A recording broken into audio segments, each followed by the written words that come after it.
So welcome to everyone to our summer employer forum. I am now recording this session. So in terms of today's agenda, so just to welcome, I'm David Field, so our employer engagement manager. Obviously, I recognise lots of the names that have joined the session, so I appreciate you all for coming along. And we do want this very much to be a discussion and to hear your views as well. So we're going to start off, I'll introduce my colleague Sarah Shreeves in a moment, and Sarah will be going through basically just giving you an update on what we on what's going on at CTC, CIPFA's Education and Training Centre. And so Sarah will go through kind of just recent developments and what we've got planned in our roadmap. And then I'm very pleased to say that we have Tabitha Appleyard from Cambridgeshire County Council has agreed to just lead our session on just talking about some of the challenges and difficulties and basically give some tips and tricks regarding inducting and training new starters, which I'm sure many of you will have either have already started or will be starting from September. So without further ado, I'm going to hand over to Sarah Shreeves. Sarah, over to you. Thank you, and I am going to turn my camera on, so reveal myself so that you can see that I've really tried today with the CIPFA purple. Yes, thank you very much for joining us. I reiterate what David says, it's really nice to have so many people attending, and we are definitely keen to possibly do the next one of these face-to-face. We'll have a series of face-to-face sessions, perhaps do a bit of a kind of round Britain road trip so that we can actually get in the same room finally at some point in the future. For those of you who I haven't had anything to do with so far, I've joined CTC in a kind of managerial capacity from January, so I'm not sure that qualifies me as still being able to say that I'm new, but I've certainly spent the last 6 months trying to get my feet firmly under the table, and delighted to be here today to share a little bit of what we have been doing, but also what we've got coming up as well.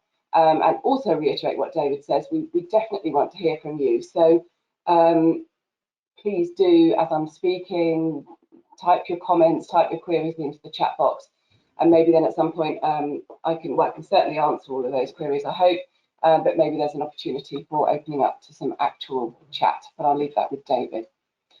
So I've got some important messages to pass on, but I'm conscious that some of these have been passed on at the last Employer Forum. We did touch upon them in some detail at the conference a couple of weeks ago.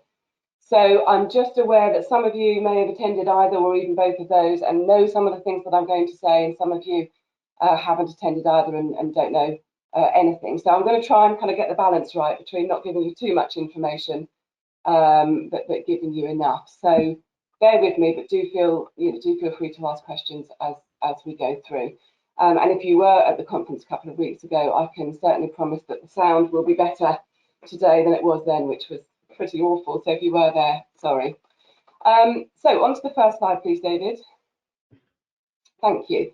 This is a bit of a sort of visual representation of what we have been doing over the past couple of terms, and more importantly, really, where we intend to go in the next couple. So I won't take too much time going over what we've already done.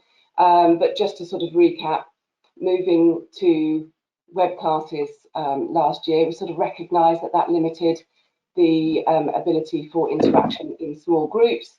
So we introduced small group tutorials to our programme, and I'm pleased to say that they're definitely here to stay. Tutorials are going to be a part of our programme moving forward. We just need opinion and feedback on how well they're working, and so that we can be actually making sure that we are delivering what it is that your students need. But tutorials are here to stay. We've also introduced quite a lot of enhancements to Smart Assessor. For those of you, probably most who have apprentices with us, hopefully you'll have seen some improvements there in relation to how we enable everyone to sign off progress reviews, and how we enable students to upload their portfolios for submission as part of EPA. I hope that you all are aware, just at the bottom in blue, that we incorporated a mental health first aid service into what we can offer students. We've certainly started to see and are continuing to see some of the effects of lockdown starting to bite, and students having mental health concerns, feeling stressed and anxious, and we're here to help, particularly with that first aid service where students might feel that they're having a moment of crisis. We do have people who can support students on those days. We hope that there's a few and far between, but it is an important service. On a more sort of less critical level, we have just launched CIPFAwellbeing.com, which is a fantastic new website that acts as a hub for information, support and signposting for all things related to wellbeing. It is available to absolutely everyone, so it's free to access whether you're anything to do with CIPFA or not. But we obviously hope that our students and members will make the most of that service. It is really good, and I would definitely urge you to go and have a look. CIPFAwellbeing.com. On the subject though of students and stress and anxiety, we are definitely seeing a rise in students feeling these things now. So as well as those resources that we have available, I hope you know that our work-based learning coaches and our apprenticeship team are also on hand to discuss changes in learning plans, breaks in learning, or any additional support that's required. So please do let us know, or encourage your students to let us know if they're struggling. We're absolutely here to help. So going back to the dark blue and student benefits, also I think just worth saying that we have incorporated or introduced quite a lot of free e-learning for students that is additional to the core curriculum. It's not part of it, for both students and all members. That includes the CPD Bites service, where we partnered with an organisation called Accounting CPD. You have to subscribe if you're a student or a member, but it is a free subscription service, and all subscribers receive a little bite-sized 15-minute piece of e-learning in their inbox once a week. And if you're a member, you can count that towards your, you can log that and count that towards your CPD record. And if you're an apprentice, you can count it towards your off-the-job training record as well. Also, as you'll see, a free e-learning module on ethics that is CIPFA produced and particularly relates to our SOP. Finally, in the pink, we've introduced a counter-fraud investigator apprenticeship to our range of apprenticeships, and both that and the AAT level 3 and 4 are both moving to twice yearly start dates. So increasing the frequency there. Possibly more interesting to everyone, particularly our students, is the light purple bit in autumn this year. As I hope that you have seen some comms, we're reintroducing some face-to-face elements into our level 7 programme. We're taking a kind of top and tail approach with day 1 sessions offered for many modules, particularly those typically at the start of the programme or the strategic ones towards the end. And then there'll be options for face-to-face revision sessions for all modules. And we're spreading those across London, Manchester and Birmingham. We can't offer them at all, but we've tried to anticipate where the greatest demand will be and put them on where we believe that's the case. It's important to say that these are offered as an alternative to web classes. So web classes are still part of the programme, day 1's revision, etc. So they will be there as an alternative to students who don't feel ready yet to travel or meet in a classroom. More on plans for face-to-face in a moment. But moving on to the right, the little green bubble, we've got plans for new technology to support improvements in the way that we deliver and the way that we examine. So we are actively planning for the purchase and implementation of a new virtual learning environment that will hopefully come at some point in the autumn term, but probably ready for a rollout next year. So that will act as an improved one-stop shop for all learning materials for students, discussion forums, recordings, but also access to courses. They won't have to go back and find a link. timetable information, all of the kind of generic information as well, sitting in one repository for students. So we think that will be a big improvement. We are also launching, or our exams team are launching, a new e-assessment platform to support a better exams experience and to enable us to examine in different ways, and particularly ways that replicate the workplace. So questions that require the use of Excel, for example. Finally, in the sort of mustardy colour, we are launching the updated Level 7 syllabus in spring next year. So there will be some new content, particularly on data ethics and sustainability, and a general refresh of the content in the other modules, and a restructuring of how the qualification looks, which I'll come on to in a minute. So alongside the launch of the new syllabus, we will also be providing new content free of charge. So those things on ethics, data and sustainability to students who are on the current curriculum, to just ensure that we have a level playing field content-wise. So next slide, please, David. This slide just outlines the main changes to the new syllabus that's coming in spring 22. So in overview, there'll be a new title, the CIPFA Professional Accountancy Qualification. We've tended to talk about the CIPFA PQ being the UK version and IPFM being the international version. This will now be a global qualification, and the name will be used across the board, so CIPFA PAQ.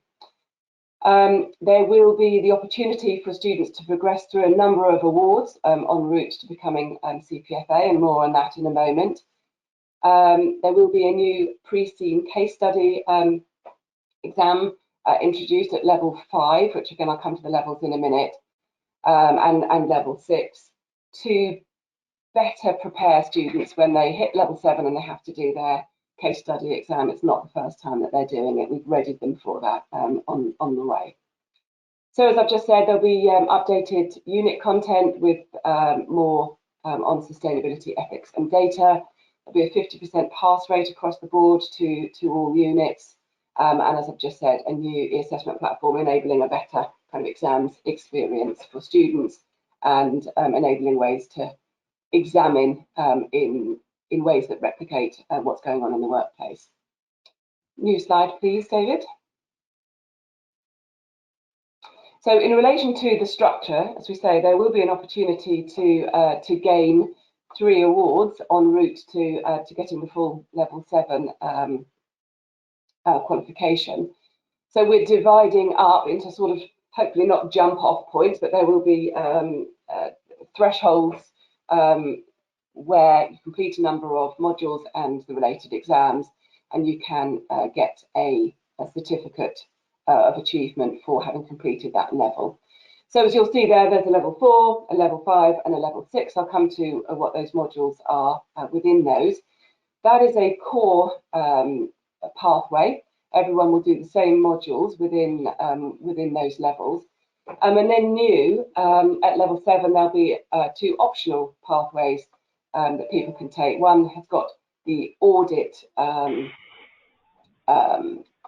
unit within there, and the other has the implementing business change unit. So it allows a degree of specialisation en route to getting the full professional accounting qualification.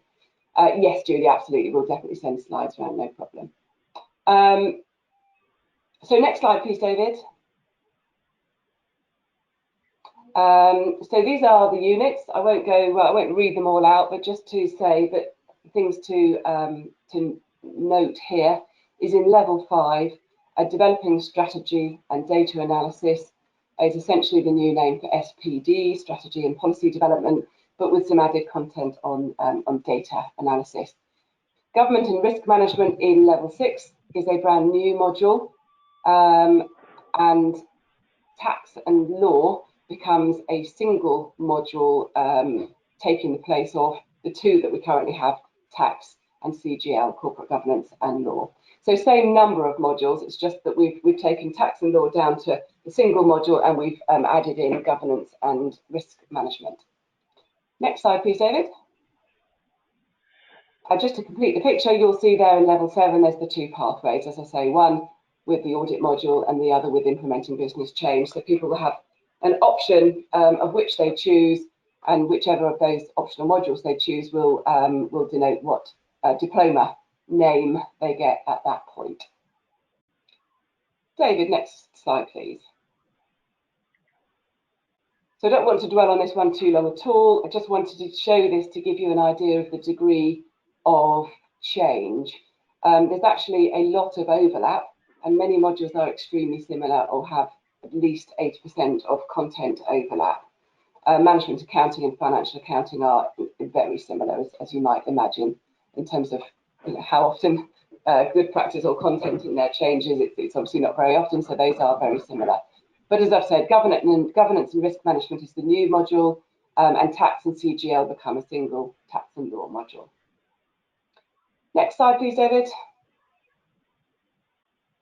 So in relation to transitional arrangements, essentially we're aiming to support students who have started on the current syllabus to complete on the current syllabus. All students will get at least 2 attempts to take the exam, even if they're on the final term of teaching delivery.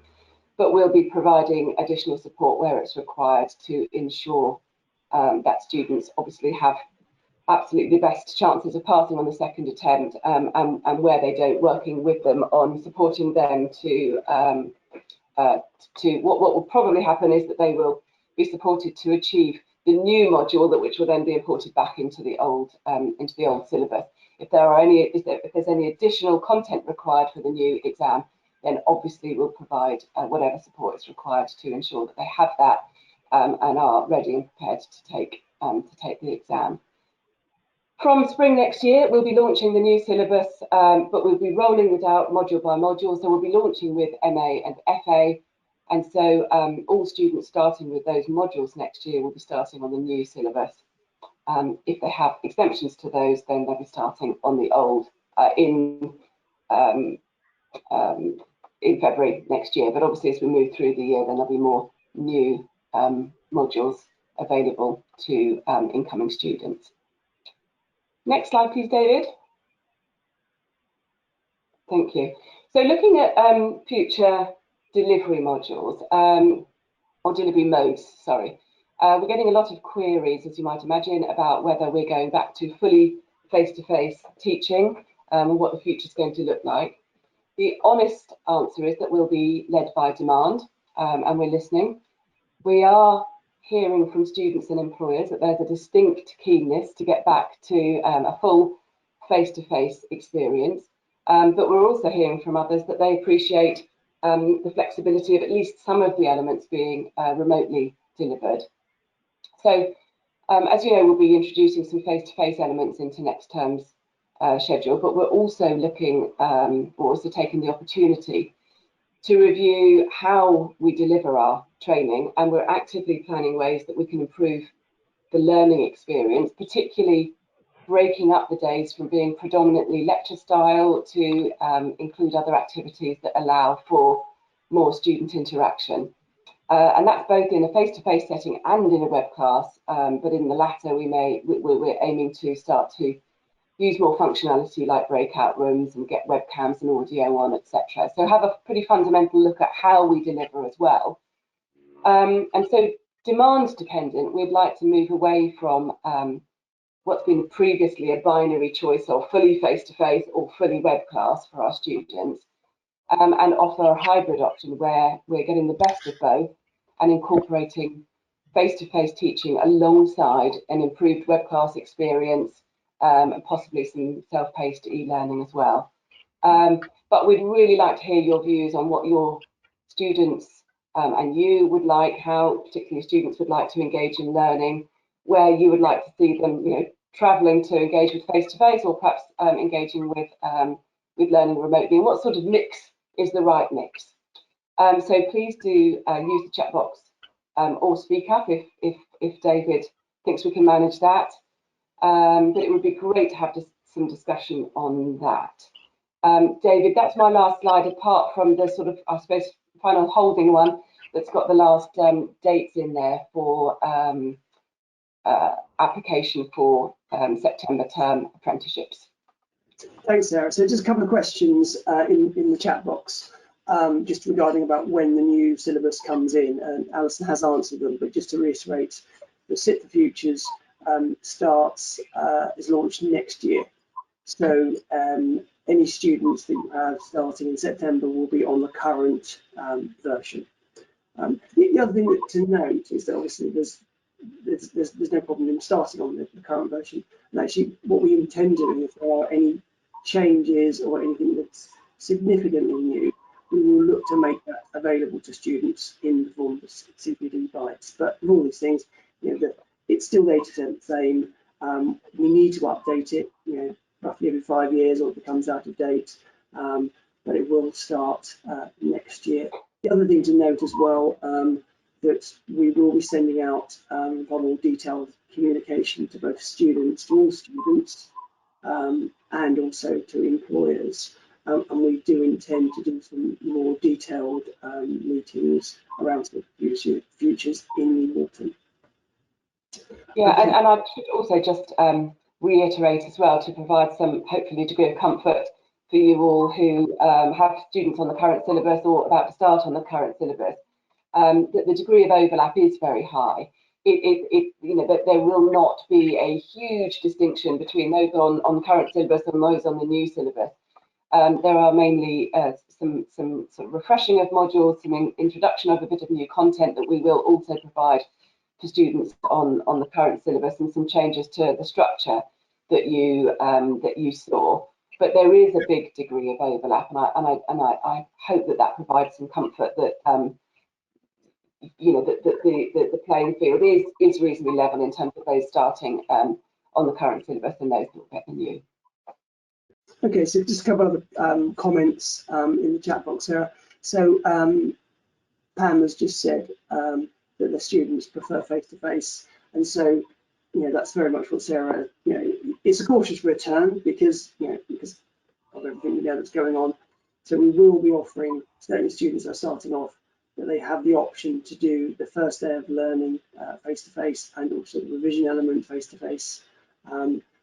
As well as the more challenging modules, we are going to have a face-to-face element in them, particularly for, and all modules will have the revision face-to-face again, depending on where they are. I suppose what we're interested to hear on that front, sorry David, is like I said, at the moment or currently, students have had a pretty binary choice, or in normal times, between doing fully face-to-face or fully web. Is the but I'd like to do face-to-face a reaction to that binary choice?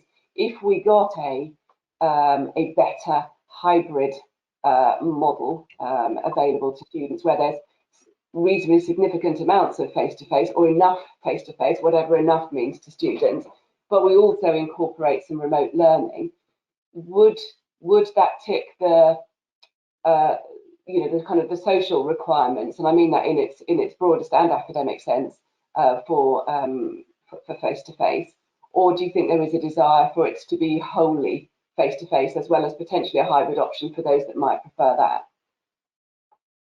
So interested to know your thoughts on that, if you can engage in the chat box, whilst perhaps David then goes through the other questions. Yeah, or if you prefer, just say you'd like to actually say something rather than in the chat box. You are allowed to say. This is what we're trying to move away from in our web classes, is not enabling people to have an opportunity to switch their webcam on and talk. You're really welcome to do that.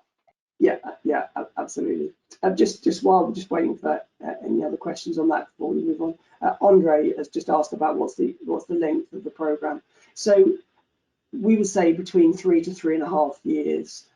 Particularly at the moment, I would always advise students when they're asking, it's 3.5 years, because a lot happens, as we found out in the last year and a half. So it's better that they have an expectation that it's going to be 3.5 years, but with a potential that they might be able to do it quicker. But actually, that's still a full-on programme to do it in that length of time. And that essentially is doing 2 modules every 6 months. So every term doing 2 modules, and then allowing for doing the endpoint assessment if they're ratio at the end of the programme. But to jump in on the end of his question as well, just to confirm, the new syllabus has the same number of modules, therefore the same number of exams.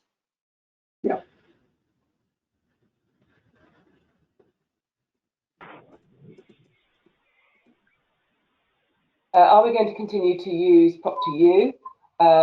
I believe not. I believe the new e-assessment platform comes with a different invigilation. I don't know what the terminology is. Plug-in regime, people. Yeah, the ability to do remote invigilation, or well, as Prop2U called it, proctoring. But yes, remote invigilation if you're English. So we very much hope that the new system will be an improvement. Although some students, many students found it fine, but we know there were some technical difficulties with Prop2U. So we definitely hope that the new system will be an improvement. Okay. We can obviously, just there's a few more. Yeah, hybrid.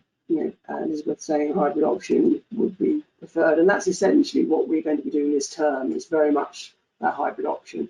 And even if a student, would like to come to face, and then things change in their plans, all students will be enrolled on the original web class. So they can just revert back to that. They haven't got to kind of, obviously would like to know who's coming to face, but that will always be there in the background. They haven't got to make that binary choice, as Sarah said. So it will be interesting this term.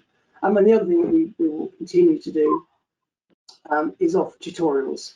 So we put this in place last year and carried it on successfully in the spring term. But we do recognise that, with the pandemic, and it isn't, the live web classes aren't everyone's, isn't everyone's preference. So we put in additional smaller tutorials in addition to the taught content in the web classes. So those are very much then student-led and smaller groups, and you can then cover some specific topics that students perhaps want to go over or greater clarification on.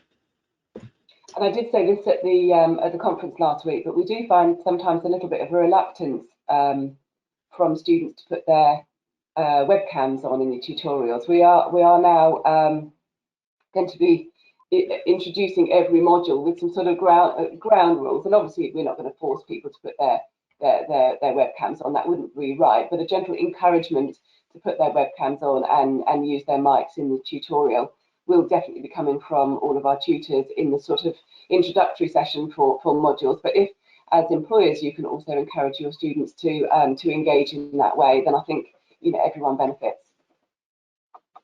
Yeah, some interesting comments from Catherine about a mixed approach, and from Stephen about trainees preferring face-to-face for some particular units, and we've always had that. We previously had the option where students would mix and match. You didn't have to choose either face-to-face or web for every module. Students very much were able to mix and match, and so hopefully a hybrid will be interesting in whether students actually like the hybrid model.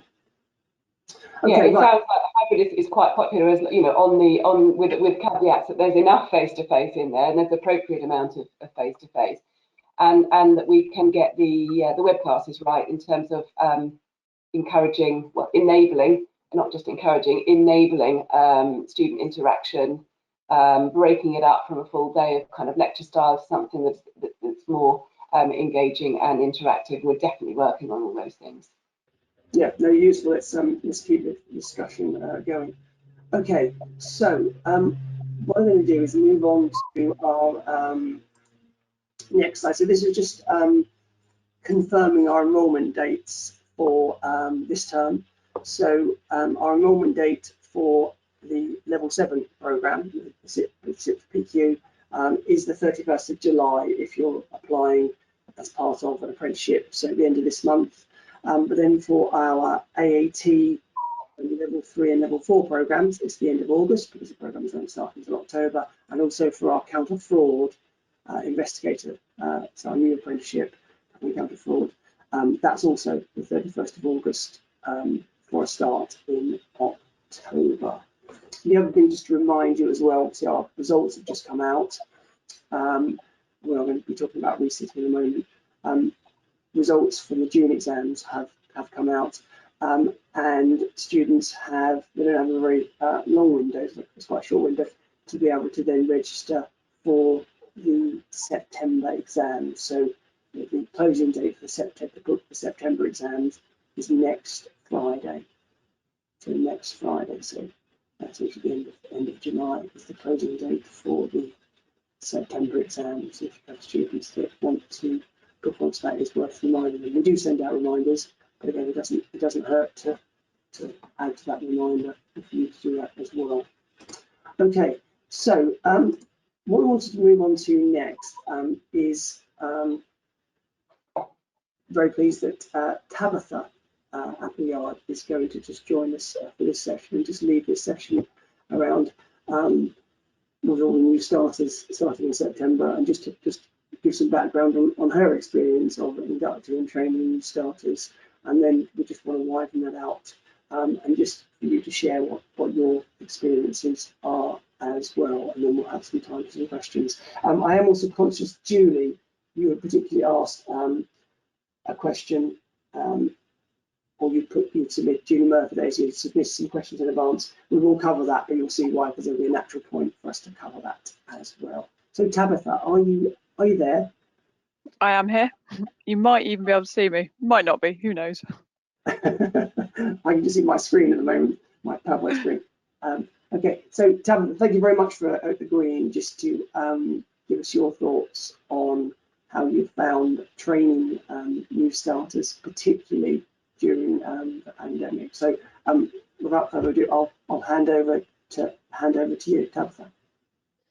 Cool, thank you. I think the first thing to say is I am not an expert, and I don't think that we've got all the answers at all. But I wonder if just think about what we do at Cambridgeshire just serves as a helpful kind of case study, and so there might be things that we do that is the same as maybe some of the other organisations who are here now, and there might be things that you do differently that I'm hoping I might be able to nick is my aim for today. So we've had apprentices. We've had trainees for many years doing CIPFA, and obviously we've had apprentices for the last 3 years, I think. We normally take between 2 and 4 trainees, and we've got 2 streams that they're in. So they're either in the finance stream or they're in the audit stream.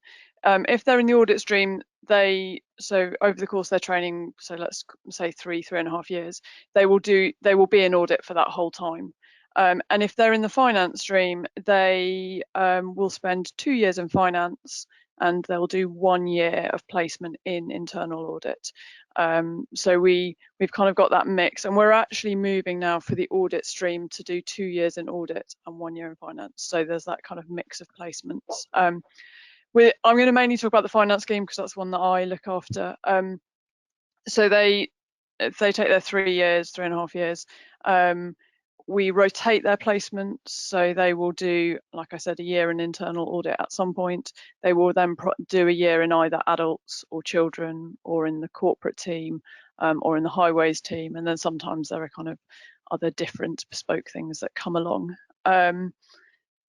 Yeah, and we normally start with quite a strong induction programme at the beginning. We do lots of work on, I guess, setting the scene of what the council does, and then also some stuff on giving them the basic skills they need, things like how to do a journal and that kind of much more mundane day-to-day stuff, as well as they get to meet the chief exec, they meet the leader of the council. So we do the kind of big picture and the day-to-day things.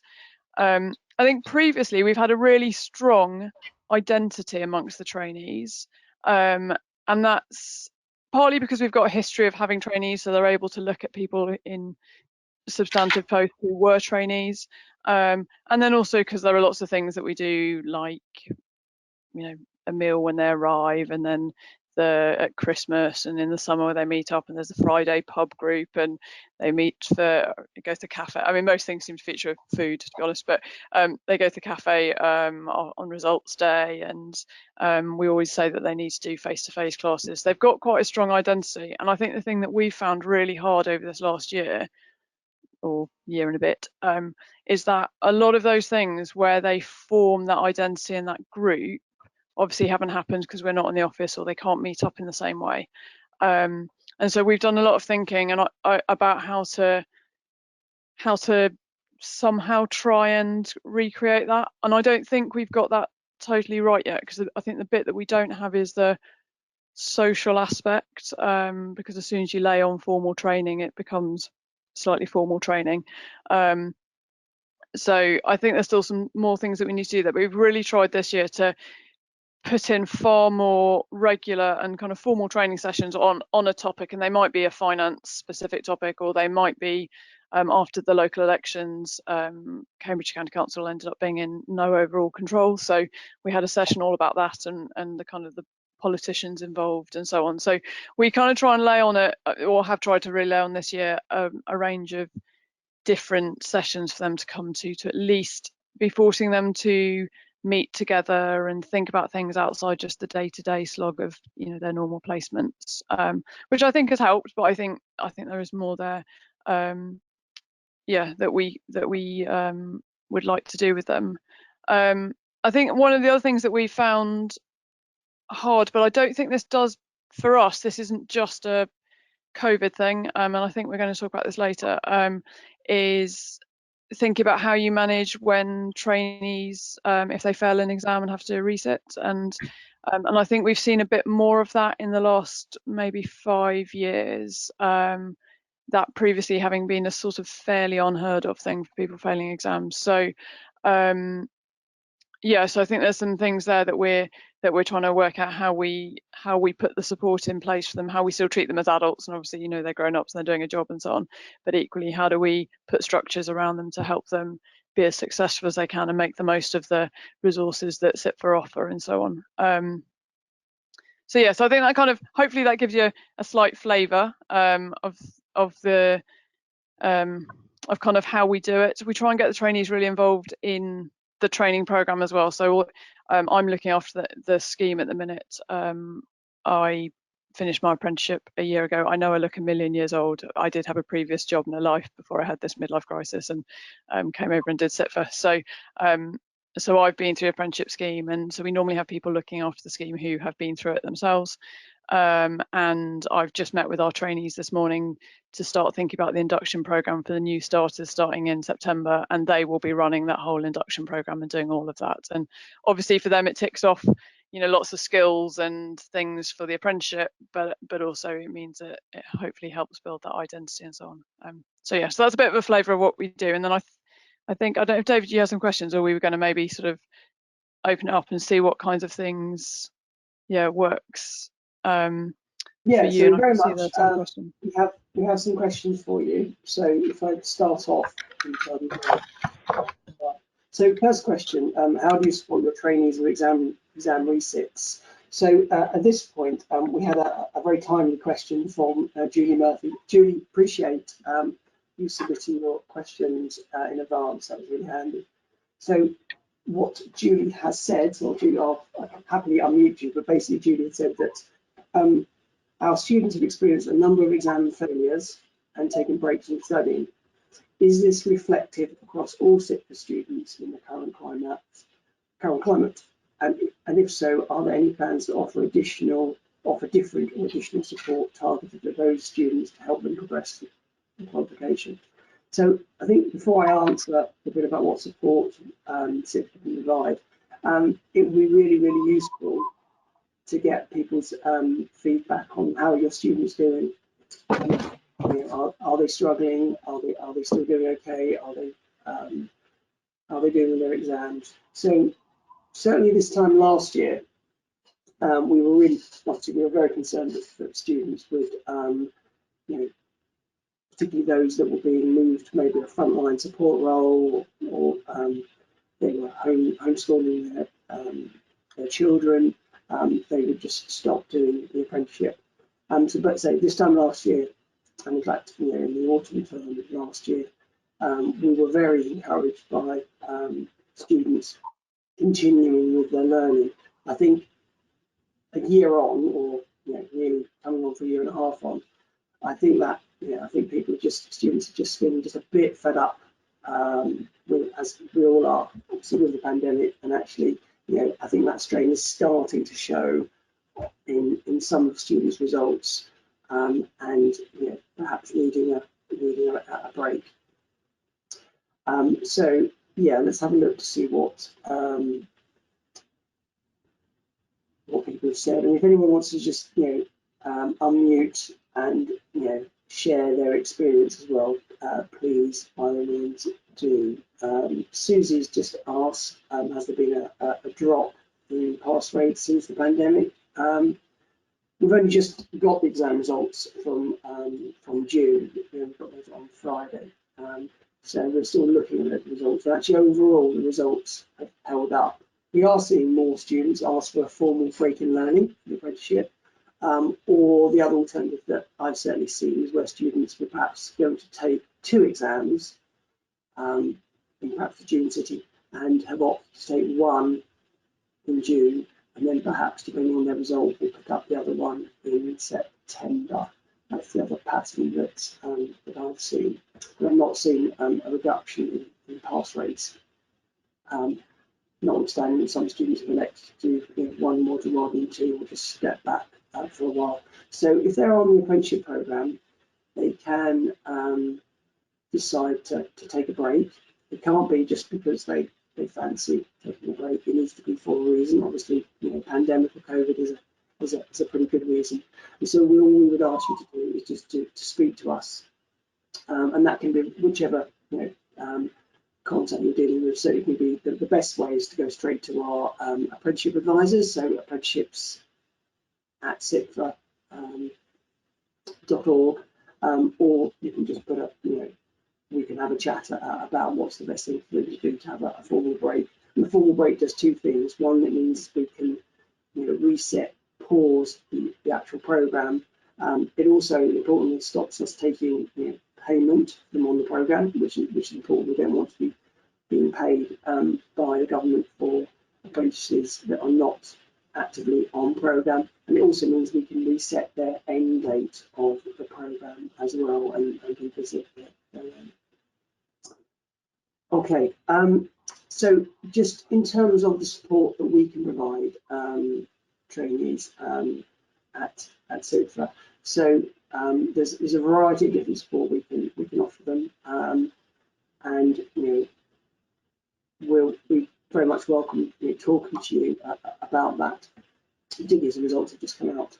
But so essentially, and the answer to your question, Julie, they can, and it does depend on to what extent they might have failed a module. If someone has a marginal fail, and so a marginal fail would be sort of in the 40s, so 45 plus, but anywhere in the 40s, then I would definitely recommend that they try and resit that in September. And in terms of the support we can offer, obviously they have done their course of study from sort of March to May. So what we have is they can get access to the recordings of those classes. Obviously, they don't necessarily go through every hour of every session, but it's useful to be able to go back to rewatch some of the classes. And then additionally, we do a very targeted revision package for the September exams, which involves them in doing a mock exam. That's then marked by a tutor. They get feedback on it, and then there's a webinar, a sort of a 2-hour webinar approximately, which then focuses on that particular mock exam, going over the answers with a small group that are all doing the same module with the tutor, and the tutor will give feedback on the mock exam, students' answers, areas of difficulty, and then basically that's repeated once or twice further, where again we'll issue another mock exam. Student submits the mock, it's marked by the tutor, and then there's a webinar to follow that. So it's giving them lots of practice and identifying the areas of weakness and going over the exam technique. So that's what we offer. In addition, and if necessary, if a student is still struggling in the group session, we can arrange individual one-to-one sessions with a tutor as required. So lots of support out there, as well as if someone does particularly badly, we would perhaps suggest that they redo the whole course. And again, if they're apprentices, any of the tuition is included in the cost. There's no additional cost for the tuition, but obviously the exam resits is still at a fee. So just going to have a look at the chat box and questions. While you're doing that, one of the questions on there was about the kind of, I can't remember the word they used, but the ethos that we have at Cambridgeshire with our trainees, and whether that is organisational wide or whether that's led by the trainees. And I think I'm going to give it's a bit of both kind of answer. I think because we've got such a history of people having been through the scheme, there are lots of people within the finance team who have been through the scheme, and actually our our section 151 officer has been through the scheme. So you've got really quite senior people now who've been there and understand. So I think that helps just generally create a sense of identity. And then because the trainees do take on looking after each other, and we have lots of kind of annual things that the older trainees organise for the first years and so on, I think that also kind of keeps the culture going. And that's where I think we've had that break because of COVID. So we've slightly broken the kind of run and the order of it. And that's where I think we need to work to get it up again. Yeah, and I think students can, no one wants to fail an exam. And I think, we recognise that actually, particularly, well, first of all, no one became a chartered accountant without a lot of hard work. It's made doubly difficult because of the pandemic. Students were still on their own. They've not been able to as Tabitha said, about socialise with the other trainees and just know actually it's not just them. So there is lots of support for them, and it's really, if you have some students that you want that you're concerned about or want some additional support for, it's to really get in contact. So my colleague Alison, who's our training delivery manager, just applied to one of the questions in the chat. So again, if anyone's got any students struggling or want some additional support or want to suggest that, you can contact Alison. So actually, training delivery manager at CIPFA.org. And again, if they're apprentices, they can speak to their coach for some help and advice. So really, it's about getting in contact, and we can look to put some support in place for students. Okay, shall we move on to the next question? I know there's some other Kath Edwards mentioned there about practice is key, and we do. It isn't compulsory, but obviously there is a correlation between students that attend classes are active in class. I know that's perhaps more difficult when it's web, but to actually be active within the class, that they submit their progress tests, submit their mock exam, fine enough, are improving their chances exponentially of doing well in the actual exam. And I think it can be too easy just to submit a blank response to the online practice exam, and then you get the suggested answer. So that's maybe something that we'll kind of stop doing, and we've got to actually submit a proper answer to do that, or to take those progress and mock exams seriously as part of the programme. Okay, so Tabitha, the next question. Yeah, I'm interested to know what routines have worked for you in terms of managing the trainees working remotely. And I guess, obviously, over the pandemic, we've had times when, it's been totally remote, and some of ours, have never set foot in the office bar the first day when they got their laptop. So how have you kind of managed that with them? And then also, some of you may have a slightly more hybrid thing maybe going on at the minute, but how are you managing them remotely? Yeah, and again, you can just put up, if you want to unmute yourself, or you want us to unmute you, prefer to actually ask your question or make your comments in person, please do, or otherwise use the chat box, whatever you prefer. And I think this is the bit that for us that I think has been the hardest, and that we've maybe not been that successful at. I think I've done more thinking about it in the last 6 months. I'm hoping that some of the stuff is rectified, but I think this is the most difficult bit, particularly when they're starting brand new to an organisation potentially, and maybe have no history of work because they're only out of uni. So I'd just be really interested to know what kind of things people have done, so that I can nick your ideas. So what have you found work for you, Tabitha? I think I have found putting in regular kind of slots with them has been a really good thing.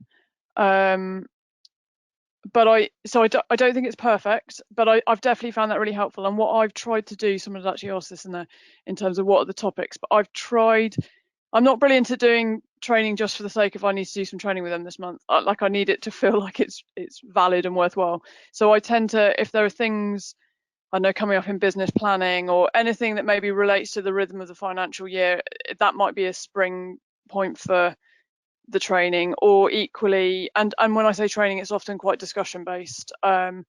Equally, we've had a couple of our senior staff come in and do some sessions on how you do successful interviews, and so we've done that with some of the older trainees.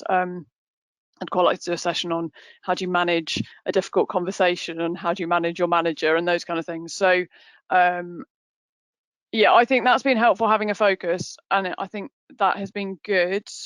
But I want, the thing that I think we haven't quite got is the more light touch that you get when you see people face to face and slightly in passing. So I don't know if anyone's managed better. Yeah, I think that's the difficulty, isn't it? You have to kind of, in the current environment, you've got to kind of schedule something into the diary, haven't you?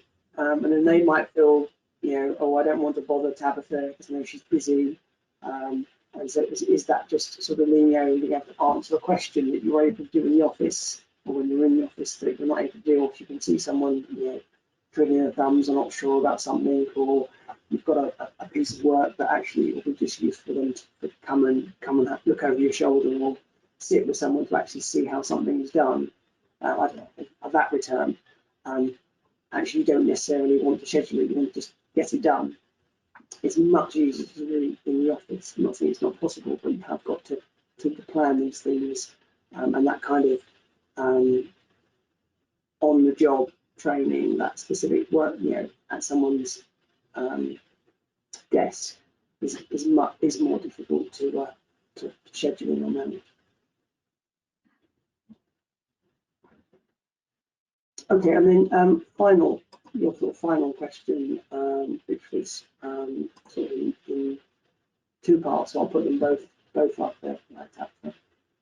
Just to go. Yeah, so I think, having been forced to do things slightly differently, are there bits that you would retain, and what would you retain from what you've learned in the last year? So I think the thing that I think we will retain is still having these slightly more formal, regular training sessions, which also fits with the 20% log and the apprenticeship stuff.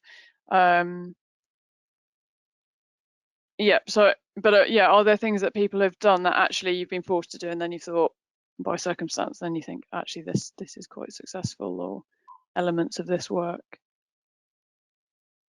Or will it all return to normal and we'll never speak of this COVID time ever again? Yeah, that's certainly, and it's obviously not just to public sector or or finance, that everyone is now considering what new ways of working are going to look like, and it's safe to say that's evolving, because I don't think really, many people have returned back to the office. Actually, that is something that could I just ask as a question? Maybe you could put this in the chat box. How many people have who's returned back to the office, and your trainees, have they returned to the office? And if so, is it 5 days a week, 1 day a week? What are people actually doing? Or how many people, like myself, that we went home in March last year, and that's where I've stayed. So yeah, that would be interesting, whether the finance team as a team have actually returned back to the office. What are people doing? Certainly, when I've spoken to finance teams, it's very much ranging from as Pam said, encouraged to work from home. Sometimes I know people are coming in maybe once or twice a week, and particularly actually coming in once or twice a week with their trainees, make sure the trainees have some contact.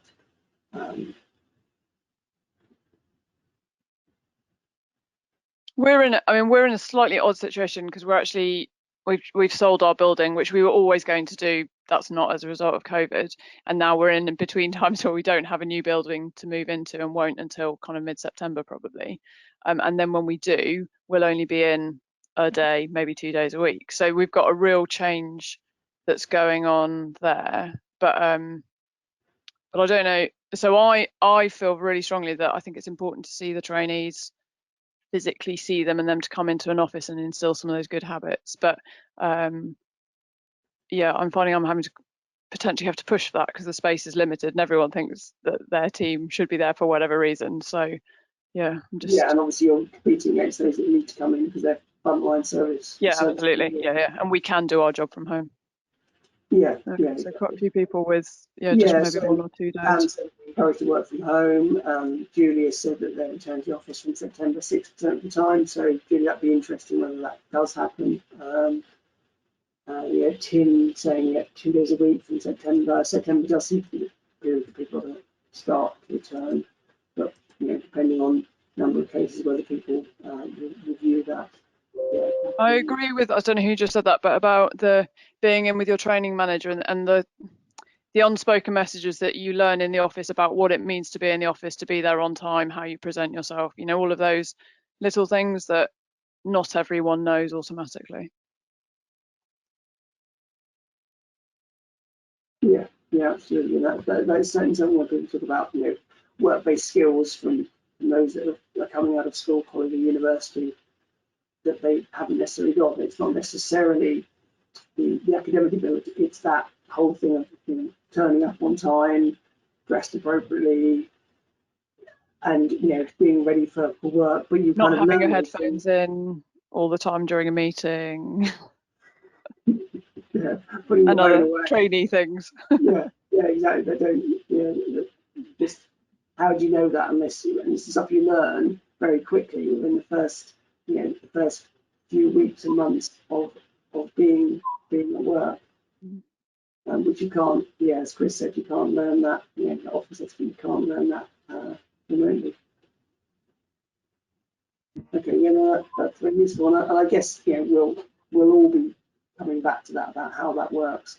But I think it's particularly difficult. I certainly wouldn't want to have started a new job as a trainee, particularly demanding roles of training or qualification in the current climate. So I think just generally our students have been amazing, and thank you everyone for your support, because we couldn't carry on and they couldn't carry on without you supporting them, because it's a tough thing to combine work and studying anyway for the Chartered Council qualification, but particularly during the pandemic, it's made it doubly difficult. So thank you.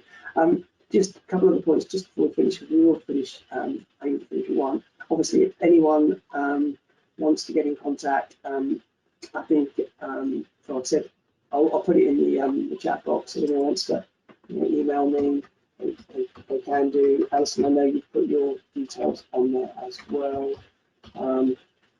So if you have a concern about any of your students or apprentices, apprenticeships at CIPFA, I can spell at CIPFA.org. And so then in the autumn, we will be doing more of these things. We've got one scheduled for October.